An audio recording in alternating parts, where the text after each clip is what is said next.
রহস্য ওই ছেলেটা মানে কি বুঝতে চাচ্ছেন আপনি? ওই ছেলেটা রহস্য হতে পারে কিভাবে? এমন সময় কবিরাজ কিছু বলবেন, তার মধ্যেই কাকি চলে আসেন। কবিরাজ কিছু না বলেই সেখান থেকে চলে যান।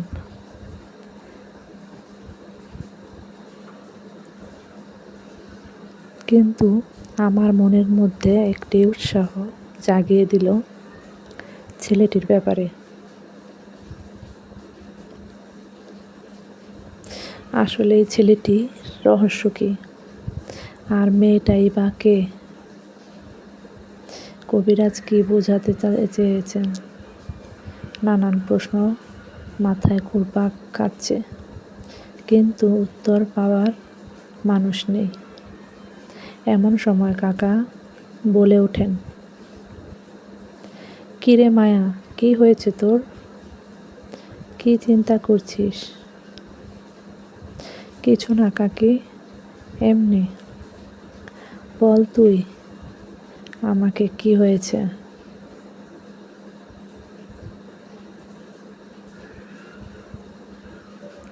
কাকি কবিরাজ বলেছেন যে আমাকে নাকি জিনের আছর পড়েছে। কিন্তু কিন্তু কি? আমি শুনেছি জিনের আছর পড়লে নাকি মানুষ অসুস্থ হয়ে পড়ে এবং নানা ক্ষতি হয়।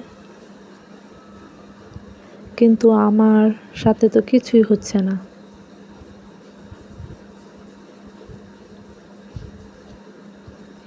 এসব বলে না মা, এগুলো আল্লাহর রহমত। এই বলে কাকি রাতের খাবার খাইয়ে চলে গেলেন।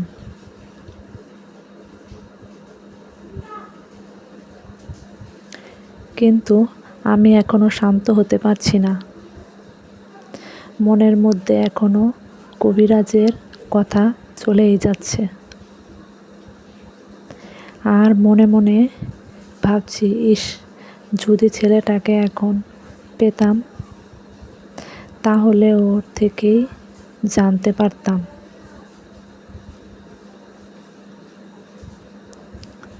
এমন সময় দেখি জানালায় আওয়াজ।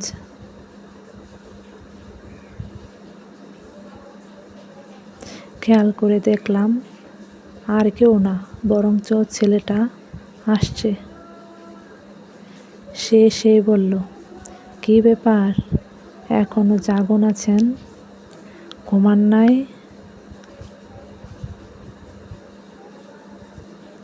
ঘুম পাচ্ছে না আমার। কেন, কি হয়েছে? কে আপনার ঘুম নিয়ে চলে গেছে?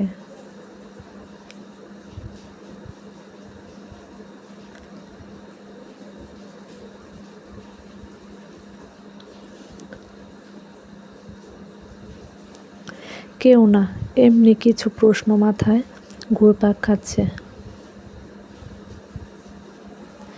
কিন্তু প্রশ্ন দেখিয়ে আমাকে বলেন। কি প্রশ্ন? দেখিয়ে আমাকে বলেন, দেখি আমি কোনো সমাধান বের করতে পারি নাকি। আচ্ছা, আপনার নাম কি? আপনি কোথায় থাকেন? হঠাৎ এই প্রশ্ন? এমনি। এতদিন ধরে কথা বলছি, একটু নাম জানতে পারি না? ঠিকানা জানতে পারি না? হ্যাঁ, পারেন। আমার নাম সরফরাজ। আপনি কোথায় থাকেন? এই সামনেই। কেন? না, এমনি।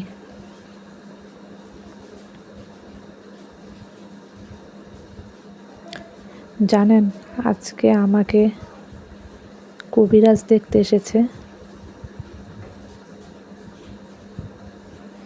সে বলেছে আমাকে নাকি জিনের আছর পড়েছে।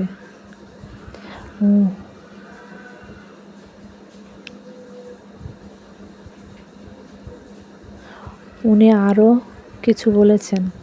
কি? কিছু না। না, থাক। বলেন কি বলেছে? বলেছে আপনার মধ্যে নাকি অনেক রহস্য লুকিয়ে আছে। একটু বলবেন আমাকে কোন রহস্যের কথা বলেছেন উনি? প্লিজ সত্যি বলেন।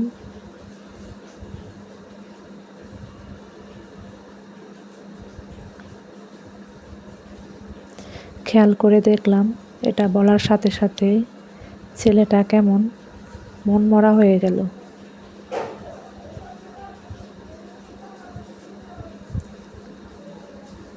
সে কিছু না বলেই সেখান থেকে চলে গেল।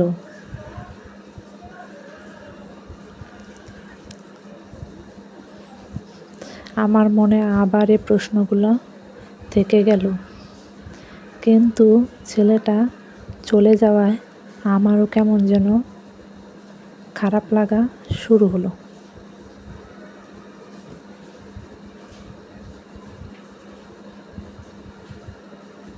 মন বলছে ছেলেটাকে ডাক দিয়ে কিছুক্ষণ গল্প করতে। আচ্ছা, আমি কি সত্যি ছেলেটার প্রেমে পড়েছি? না, এটা কিভাবে সম্ভব? আমি তো ছেলেটাকে চিনিও না এখনো। কিন্তু ছেলেটা যাওয়ায় আমার এরকম খারাপ লাগা শুরু করেছে কেন? মনে হচ্ছে কোনো স্পেশাল মানুষ আমাকে ছেড়ে চলে যাচ্ছে। আসলে আমি কোনো সময় প্রেম করিনি, আর তাই এ ব্যাপারে আমার কোনো অভিজ্ঞতা নেই।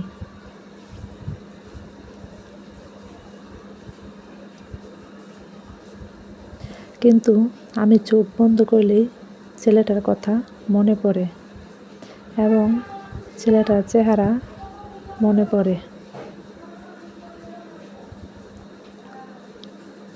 এগুলো কি প্রেমেরই লক্ষণ?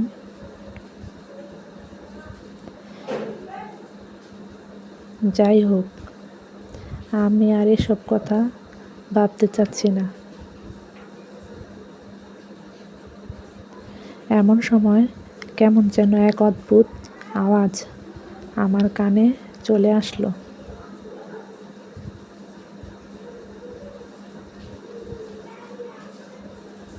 আমি খেয়াল করে দেখলাম ওই মেয়েটা ভালো একটি রূপ নিয়ে আমার সামনে হাজির হলো।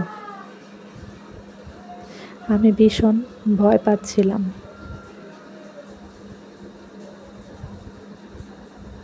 এমন সময় দেখলাম আমার সামনে একটি কবর হলো এবং সেখান থেকে আমার লাশ বেরিয়ে এলো। আমি ভয়ে চিৎকার করতে লাগলাম, কিন্তু আমার গলা দিয়ে কোনো আওয়াজ বের হলো না। লাশটি আমার খুব কাছে চলে আসলো। মেয়েটিও জোরে জোরে হাসতে লাগলো এবং বলতে লাগলো, আজকে তোর শেষ রাত।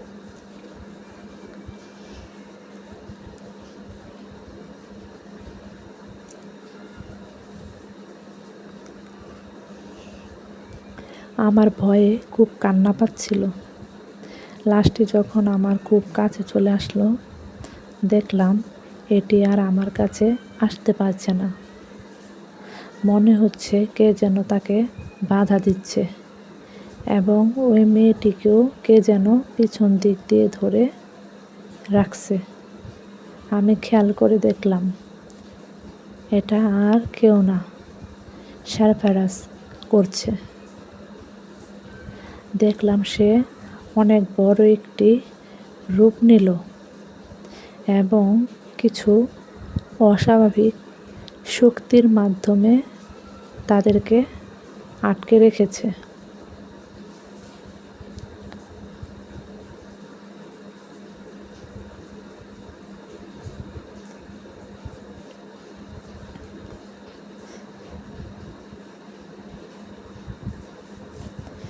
আমি মনে মনে ভাবতে লাগলাম যে আসলে এই ছেলেটা রহস্য কী। এবং অবাক দৃষ্টিতে তাকিয়ে রইলাম। আমি কিছু বলবো এর আগেই ছেলেটি তাদেরকে নিয়ে ভ্যানিশ হয়ে গেল।